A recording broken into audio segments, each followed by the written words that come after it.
মেয়েরা বাবার জন্য যেই পাগল, হাজারো সন্তান বাবার জন্য ওই পাগল না, ওই মায়া অন্তরে রাখে না। যার কন্যা আছে সে ছাড়া বোঝানো যাবে না। মেয়েরা বাবার জন্য যে কত আশিক। বাবা যদি একটু অসুস্থ হয়ে যায় ছেলেরা বিরক্ত হয়, এত অসুস্থ হসপিটালে কে নিবে, কিন্তু মেয়ে যখন শুনে খানা বন্ধ করে দেয়, পাগলের মতো দৌড়ায়। বাবার অসুস্থ খবর পাইয়া বলে আমি আর ঘরে থাকবো না।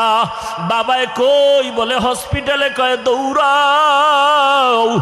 ওই মেয়েটা বাবার কাছে যায়, বাবা এত কষ্ট পাইও না, কাঁদিও না।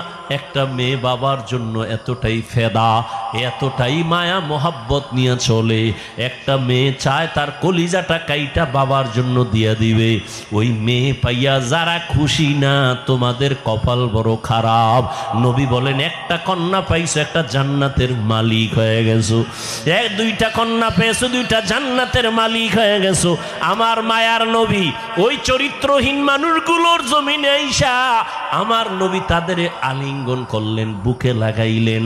তোমার আমার মতো সি সি কইয়া বেনামাজিরে তারায়া দেন নাই। আল্লাহর নবী ওরা গালি দেয়, নবী আরো কাছে যায়। ওরা লাত্তি দেওয়ার চেষ্টা করে, নবী আরো কাছে যায়।